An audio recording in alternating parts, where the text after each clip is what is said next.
नमस्ते बच्चों।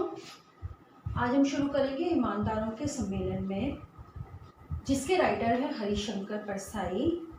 हरिशंकर परसाई जी का जन्म 22 अगस्त यानी 22 अगस्त 1924 को मध्य प्रदेश में हुआ था।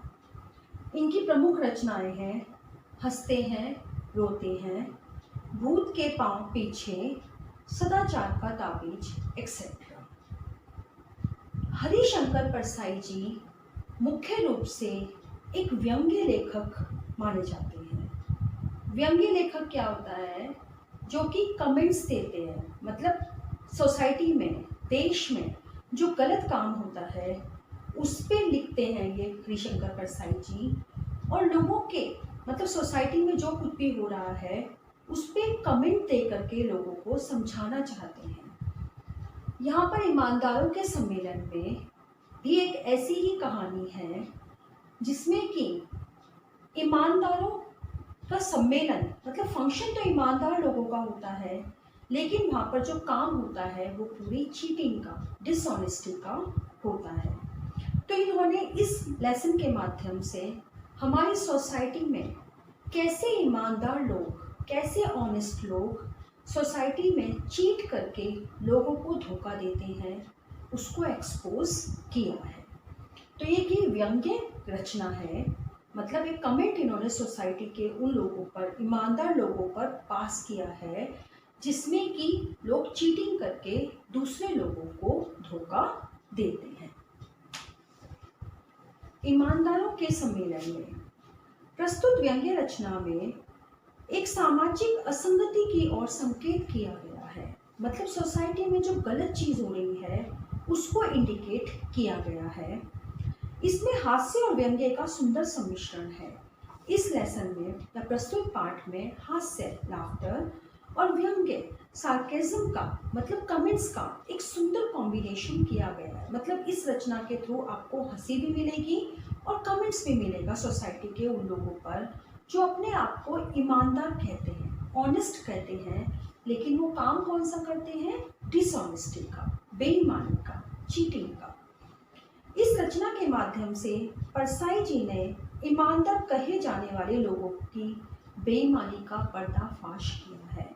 मतलब मैंने आपको पहले भी बताया कि जो लोग अपने आप को कहते हैं कि हम ऑनेस्ट पर्सन हैं, हम कभी किसी को धोखा नहीं देते, किसी के साथ चीटिंग नहीं करते, उन लोगों को इस लेसन में इन्होंने एक्सपोज किया है। पर्दाफाश मतलब एक्सपोज किया है।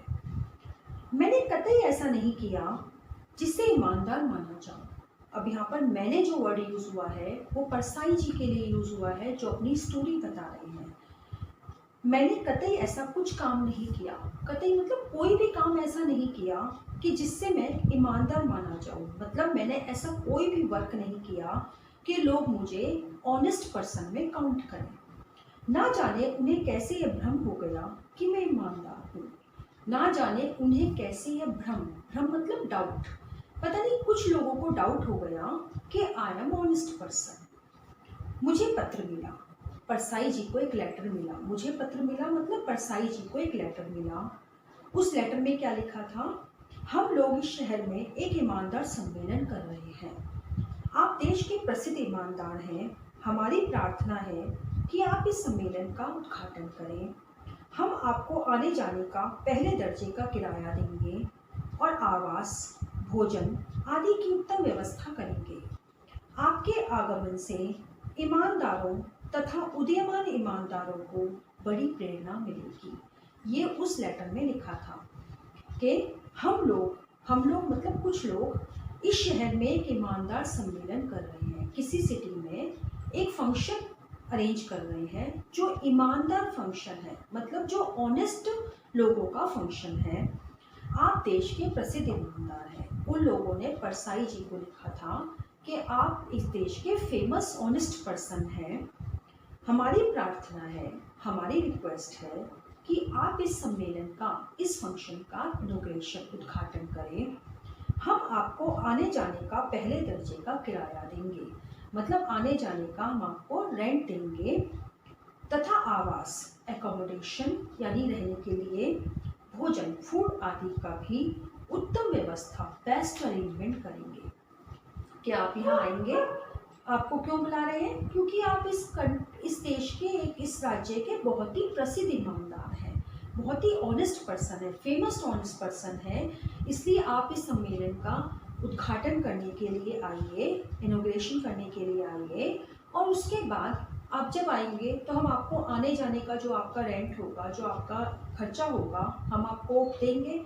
साथ में रहने के लिए प्लेस देंगे, फूड, एवरीथिंग हम बहुत ही बेस्ट अरेंजमेंट प्रोवाइड करेंगे। आपके अराइवल से ईमानदारों, ऑनेस्ट और उदयमान ईमानदारों, उदयमान मतलब फ्यूचर में, यानी राइजिंग ऑनेस्ट पर्सन, मतलब जो फ्यूचर में ऑनेस्ट पर्सन होंगे उन्हें बड़ी प्रेरणा मिलेगी, बहुत ही मोटिवेशन मिलेगा। मतलब अगर आप आएंगे तो आप तो एक फेमस ऑनेस्ट पर्सन हैं ही, आपके आने से जो फ्यूचर में पर्सन होंगे ऑनेस्ट बनेंगे, मतलब फ्यूचर न्यू जनरेशन जो हमारी ऑनेस्ट बनेगी, और जो एट प्रेजेंट ऑनेस्ट पर्सन है उन सबको प्रेरणा, उन सबको मोटिवेशन मिलेगा। मैं गया। अब यहाँ पर प्रसाई जी कह रहे हैं कि मुझे इनवाइट किया गया था तो मैं गया। मैं नहीं कहता कि मैं ऑनेस्ट पर्सन था, लेकिन उन्होंने मुझे इनवाइट किया था इसलिए मैं गया वहाँ पर। लेकिन हल्फिया कहता हूँ, मतलब प्रॉमिस करके कहता हूँ कि ईमानदारी के लिए नहीं गया, कि मैं ऑनेस्टी के लिए नहीं गया। मतलब मैंने ऐसा कोई काम ही नहीं किया था जिससे मैं ऑनेस्ट में काउंट हूँ, लेकिन उन्होंने मुझे इनवाइट किया तो मैं प्रॉमिस करके कहता हूँ कि मैं गया वहाँ पर। ईमान से मुझे कुछ लेना देना नहीं है, ऑनेस्टी से मेरा कोई कनेक्शन नहीं है। कुछ लेना देना मतलब ऑनेस्टी से मेरा कोई कनेक्शन नहीं है। लोग मुझे ऑनेस्ट कहें, डिसऑनेस्ट कहें, लेकिन मैं प्रॉमिस करके कहता हूँ कि ऑनेस्टी और मेरा कोई कनेक्शन नहीं है। मैं यह हिसाब लगाकर गया था कि दूसरे दर्जे में जाऊँगा और पहले का किराया लूँगा। दूसरा दर्जा मतलब सेकंड क्लास। मैंने ये हिसाब लगाया था, हिसाब मतलब कैलकुलेशन की थी कि उन्होंने क्या कहा है कि फर्स्ट दर्जे का मतलब आने जाने का किराया देंगे। तो मैंने कैलकुलेशन कर ली कि मैं सेकंड क्लास में जाऊंगा और फर्स्ट क्लास का किराया उनसे चार्ज करूंगा। इस तरह 150 रुपये बचेंगे, 150 150 रुपीज़, 150 रुपीज़ सेव हो जाएंगे, क्योंकि मैं ट्रैवल तो करूंगा सेकंड क्लास में, किराया चार्ज करूंगा उनसे फर्स्ट क्लास का, तो 150 रुपीज़ सेव हो जाएंगे। यह बेईमानी कहलाएगी। यह है तो डिसऑनेस्टी, है तो चीटिंग कि मैं उनसे झूठ बोलूँगा। पर उन लोगों ने मुझे राष्ट्रीय स्तर का ईमानदार माना ही क्यों? पर इसमें मेरा फॉल्ट क्या है, मेरी मिस्टेक क्या है? क्योंकि उन लोगों ने, जिन्होंने फंक्शन अरेंज किया है, उन्होंने मुझे राष्ट्रीय स्तर, नेशनल लेवल का ईमानदार माना ही क्यों? I am not honest person. Why they are thinking कि I am honest person? That is their fault, their mistake. तो इसलिए मैं जाऊँगा और जाकर के 150 रुपीज़ अपने सेव करूँगा। कैसे? सेकंड क्लास में ट्रैवल करके फर्स्ट क्लास का चार्ज करूँगा। स्टेशन पर मेरा खूब स्वागत हुआ। मैं वहाँ पहुँच गया। स्टेशन पर मेरा बहुत वेलकम हुआ। लगभग 10 बड़ी फूल मालाएँ पहनाई गई, 10 बड़ी बड़ी फूल माला, 10 बड़ी बड़ी गार्लैंड मुझे पहनाई गई। सोचा आसपास कोई माली होता, माली मतलब गार्डनर, तो फूल माला भी बेच देता। मैंने सोचा इतनी बड़ी बड़ी फूल माला मुझे दी गई हैं, इसका यूज़ क्या है? इससे अच्छा तो सामने कोई गार्डनर होता तो मैं फूल माला उसे सेल करके कुछ मनी ले लेता उससे भी, इस तरीके से और मनी सेव हो जाती। मुझे होटल के एक बड़े कमरे में ठहराया गया। मुझे स्टे करने के लिए, रहने के लिए होटल का एक बिग रूम दिया गया। मेरे कमरे के बाएं और, बाएं मतलब लेफ्ट, सामने 2 हॉल थे जिसमें लगभग 30-35 प्रतिनिधि ठहरे थे। मेरे जिस रूम में मैं ठहरा था उसके लेफ्ट और साइड में 2 बड़े हॉल थे जिनमें कि 30 to 35 प्रतिनिधि, रिप्रेजेंटेटिव स्टे करे थे। मेरे 2 ईमानदार साथी भी मेरे कमरे में ही आ गए। मेरे साथ 2 और ऑनेस्ट पर्सन थे जो मेरे फ्रेंड थे, वो मेरे ही रूम में आ गए। मैंने सोचा ताला लगाया जाएगा, ताला मीन्स लॉक, तो ये तकलीफ होगी, तकलीफ मतलब प्रॉब्लम। मैंने सोचा कि मैं अलोन पर्सन तो नहीं हूँ उस रूम में, मेरे साथ मेरे 2 और पार्टनर हैं, टोटल 3 मेंबर है, तो अगर मैं रूम को लॉक करूँगा तो जब वो लोग आएंगे तो उन्हें प्रॉब्लम होगी। मैंने ताला नहीं लगाया, इसलिए मैंने रूम लॉक नहीं किया। उद्घाटन शानदार हुआ, इनॉग्रेशन बहुत ही ग्रैंडली हुआ, बहुत ही अच्छा सा फंक्शन हुआ। मैंने लगभग 1 घंटे तक भाषण दिया। मैंने ऑलमोस्ट 1 आवर तक स्पीच दी अपनी, क्योंकि मैं ही मेन चीफ गेस्ट था वहाँ पर। तो मैंने 1 आवर तक अपनी स्पीच दी। बहुत ही अच्छा फंक्शन हुआ, सब कुछ अच्छे से प्रॉपर अरेंजमेंट किया हुआ था। लोग जा चुके थे, फंक्शन फिनिश हो गया था, लोग जा चुके थे। मैं था मुख्य अतिथि, पर मैं तो मेन चीफ गेस्ट था। मुझसे लोग बातें कर रहे थे, बहुत सारे लोग जो वहाँ पर थे वो मुझसे टॉकिंग कर रहे थे। मैं चलने लगा तो चप्पल पहनने गया। अब मुझे भी अपने रूम में वापस जाना था।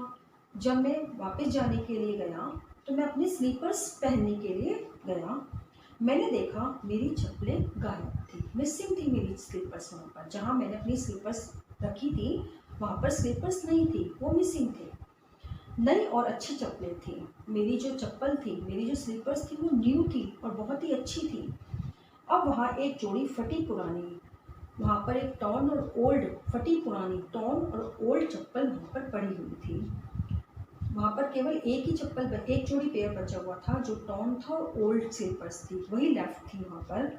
मैंने उन्हें ही पहन लिया, कोई अदर ऑप्शन तो था नहीं, स्लीपर्स मुझे चाहिए थी, तो लास्ट ऑप्शन वही था। मैंने उन्हीं चप्पलों को यूज़ कर लिया।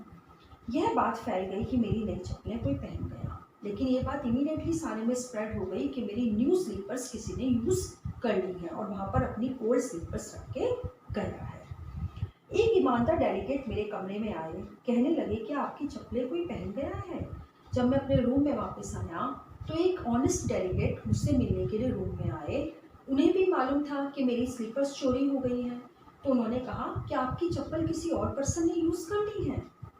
मैंने कहा हाँ, इतने बड़े जलसे में चप्पलों की अदला बदली तो हो ही जाती है। मैंने कहा हाँ, इतना बड़ा फंक्शन था, चप्पलों की, स्लीपर्स की अदला बदली, अदला बदली मतलब एक्सचेंज तो हो ही जाता है। कभी कोई बाय मिस्टेक किसी और की पहन जाता है, कोई किसी और की यूज़ कर लेता है। बहुत बड़ा फंक्शन था, इसलिए ऐसा पॉसिबल हो सकता है। फिर मैंने ध्यान से देखा, उनके पाँव में मेरी ही चप्पलें थी। फिर मैंने बहुत ही ध्यान से देखा कि उनकी जो पैरों में चप्पल थी, पैरों में स्लीपर्स थी, वो मेरी ही स्लीपर्स थी। वह भी मेरी चप्पलें देख रहे थे, वे बहुत करके उनकी ही थी।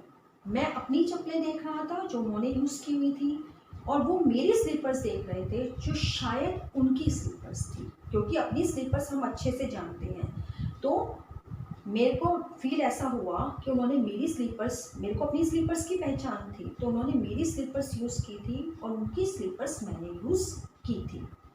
पर वह बेहिचक मुझे समझाने लगी, बेहिचक मतलब विदाउट एनी हेजिटेशन।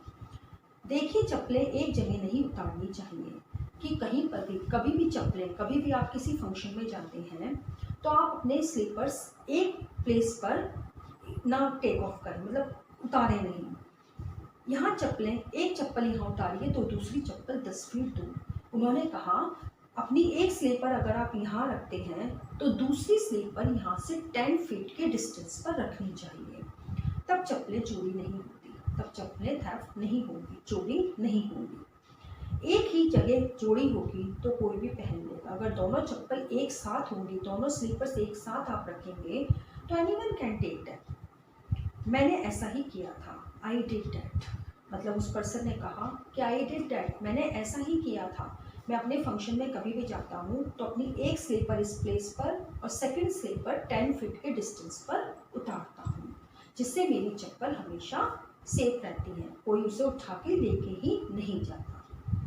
मैं देख रहा था कि वे मेरी ही चप्पलें पहने हैं और मुझे समझा रहे हैं। कितनी बड़ी बात थी कि वो जो पर्सन उन्हें एक्सप्लेन कर रहे थे चप्पलों के बारे में, उन्होंने ही परसाई जी की चप्पल यूज़ की हुई थी, पहनी हुई थी उस समय, और वही फिर भी एक्सप्लेन उन्हें कर रहे थे कि चप्पलों को कैसे रखना चाहिए। मैंने कहा कोई बात नहीं, सुबह दूसरी खरीद लूँगा। परसाई जी ने कहा कोई बात नहीं, ऐसी प्रॉब्लम हो जाती है, अर्ली मॉर्निंग में मैं दूसरी चप्पल परचेज कर लूँगा। आपकी चप्पलें नहीं गई, यह गनीमत है। अब उन्होंने परसाई जी ने उनको कमेंट पास करते हुए कहा कि आपकी चप्पल सेफ है ना, यही बड़ी गनीमत है। मतलब बहुत खुशी की बात है, बहुत हैप्पी बात है कि आपकी चप्पल आपके पास है, आपकी चप्पल सेफ है। वो कमेंट पास कर रहे थे क्योंकि परसाई जी की जो चप्पल थी वो उस डेलीगेट के पैर में थी, उसने यूज़ की हुई थी। फिर मैंने देखा कि एक बिस्तर की चादर गायब है। चादर होता है बेडशीट।